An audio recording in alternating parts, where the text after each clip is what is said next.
अस्सलामुअलैकुम। अच्छा, आज जो है हम जो है एमवीसी का इंट्रोडक्शन करेंगे थोड़ी डिटेल में।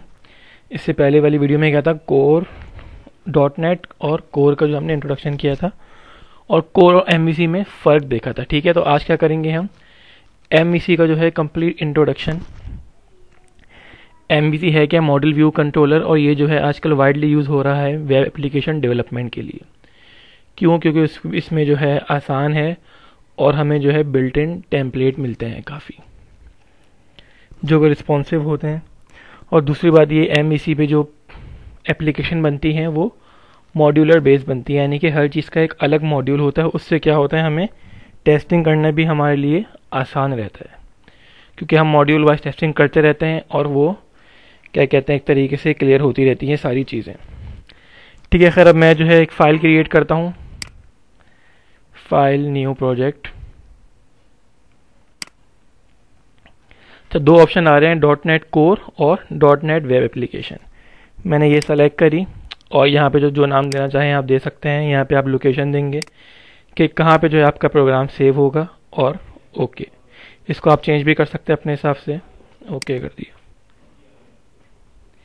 ठीक है, अब ये क्या है, मुझे ऑप्शन दे रहा है कौन सा सेलेक्ट करना है, empty, web form, MVC, web API, single page या फिर अजूर। ठीक है, मैंने कौन सा सेलेक्ट किया है, एमवीसी, और एमवीसी पे ही टिक लगाया हुआ है। अच्छा, एमटी सेलेक्ट करके भी जो है आप सब कुछ क्रिएट कर सकते हैं, लेकिन उसमें क्या होगा, आपको जो है हर चीज़ का एक अलग फोल्डर बनाना पड़ेगा। और इसमें क्या है, फोल्डर बने बनाए आएंगे, मेरे पास बिल्ट इन टेम्पलेट आएगा एक तरीके से अगर कहा जाए तो।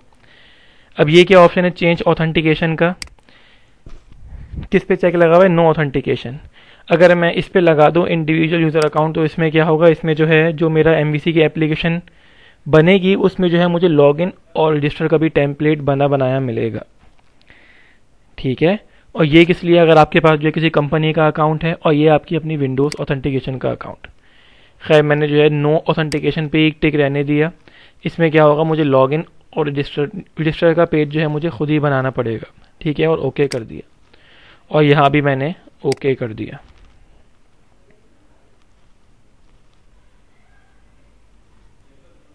देखिए ये मुझे शो हो रहा है नीचे के मेरी फाइलें जो जो मेरे प्रोजेक्ट में इंक्लूड होती जा रही हैं, जो जो फाइल जो जो फोल्डर है।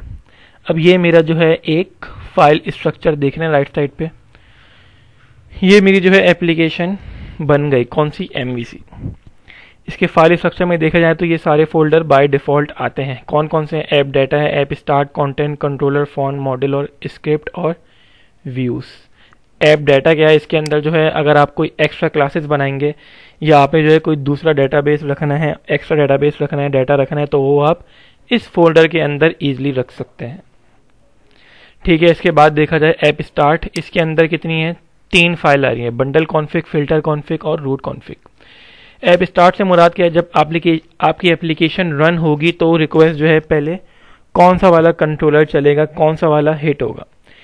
एप्लीकेशन जो होती हैं ये जो है क्लाइंट सर्वर बेस होती हैं, यानी कि क्लाइंट क्या होता है, अ क्लाइंट इज कह लेंगे, क्लाइंट जो है जो रिक्वेस्ट करता है और सर्वर जो उसका रिस्पॉन्स देता है। ठीक है, client one who is request and server one who is response.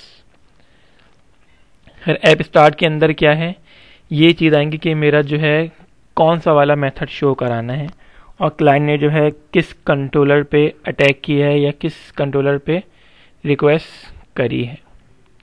Clear है। अब देखा जाए कंटेंट के फोल्डर के अंदर क्या है, इसके अंदर जो है मेरी स्टैटिक फाइल होती है। स्टैटिक फाइल से मुराद क्या है, कोई इमेजेस हैं एप्लीकेशन में जो यूज़ करूँगा वो मैं इसके अंदर रख सकता हूँ, CSS की फाइल मैं इसके अंदर रख सकता हूँ। और बाय डिफ़ॉल्ट क्या आई हुई है, इसके अंदर बूट स्ट्रैप की तमाम फाइल आई हुई हैं, यानी कि बूट स्ट्रैप पहले से अप्लाई हुई भी होती है इसमें। अब मैं बात करूं कंट्रोलर्स की। कंट्रोलर क्या है, एमवीसी में C फॉर कंट्रोलर। कंट्रोलर के अंदर क्या आती है, आपकी बिजनेस लॉजिक लेयर आती है। क्या आती है, बिजनेस लॉजिक लेयर। अब हर किसी की बिजनेस लॉजिक अलग होती है। ठीक है, अब फर्ज करें एक कंपनी है, उसका पेरोल का हिसाब है कि वो जो है एम्प्लॉय की सैलरी में से पूरा का पूरा 100% टैक्स काटती है, फिर उसको एम्प्लॉय को सैलरी देती है। सैलरी में से टैक्स के पैसे डिडक्ट कर लिए, उसके बाद जो अमाउंट बनी वो एम्प्लॉय को दे दी। ठीक है, अब एक कंपनी है, उसकी बिजनेस लॉजिक क्या है कि वो जो है पूरा का पूरा जो है एम्प्लॉय को पे करना होता है टैक्स, यानी कि वो जो सैलरी देगी वो टैक्स समेत देती है एम्प्लॉय को, बाद में एम्प्लॉय टैक्स पे कर देगा। ठीक है, नहीं कि कंपनी के हिसाब से उसकी अपनी अलग वो है, रूल्स एंड रेगुलेशंस हैं। ठीक है, इसी तरीके से एक और कंपनी है वो जो है साल में 2 बार बोनस देती है, और एक और कंपनी है वो साल में 1 बार बोनस देती है। तो उसकी लॉजिक अलग है और उसकी लॉजिक, बिजनेस लॉजिक अलग होगी। ठीक है, इस तरीके से बात की जाए तो एक कंपनी है वो जो है 3 लेट पे 1 दिन की सैलरी डिडक्ट करती है। ठीक है, जबकि दूसरी कंपनी है वो 5 दिन की लेट पे 1 दिन की सैलरी डिडक्ट करेगी। तो हर किसी की बिजनेस लॉजिक क्या होती है, अलग होती है। कंट्रोलर्स के अंदर मेरी क्या आएंगी, बिजनेस लॉजिक आएंगी। कंट्रोलर्स है क्या, मेरी एक क्लास है। अब what is class? A class is a container that hold method and properties of its object. ठीक है, अब बात की जाए फॉन्ट्स की, इसके अंदर क्या है, फॉन्ट्स हैं, ग्लिफ, आइकन वगैरह हैं।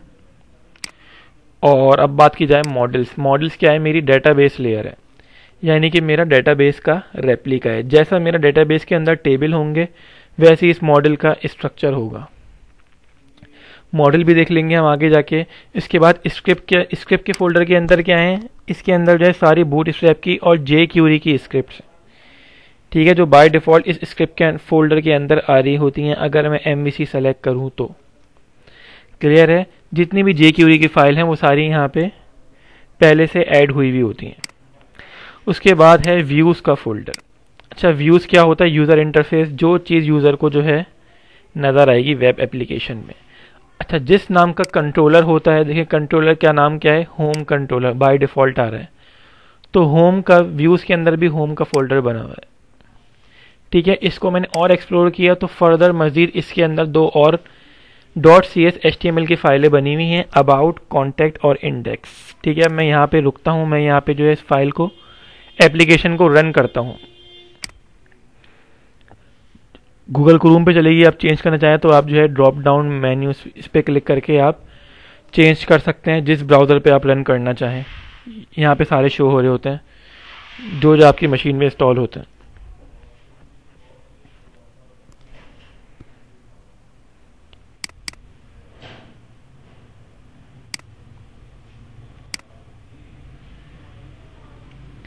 अच्छा, फर्स्ट टाइम में जो है लोड होने में थोड़ा टाइम लेती है।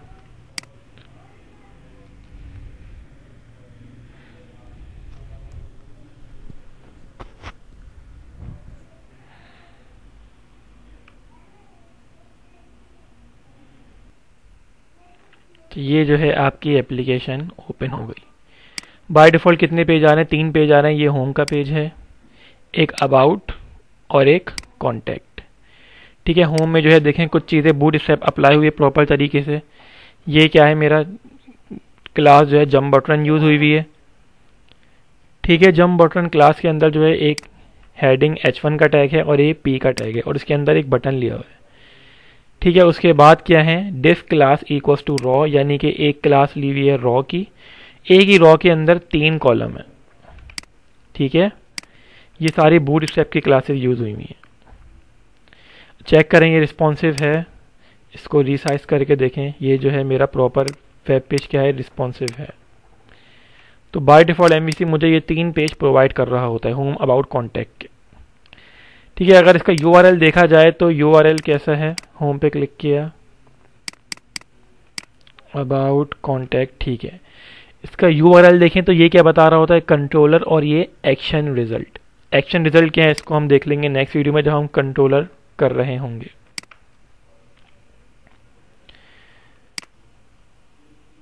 अच्छा, शेयर्ड, एक तो व्यूज के अंदर होम का फोल्डर है और एक और कौन सा है, शेयर्ड का।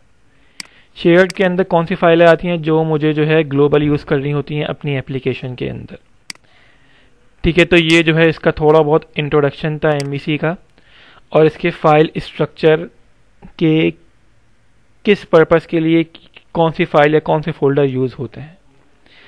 ठीक है, नेक्स्ट वीडियो में जो इंशाल्लाह हम इम्प्लीमेंटेशन करेंगे, एक एप्लीकेशन बनाएंगे। ठीक है, तब तक के लिए अल्लाह हाफिज़।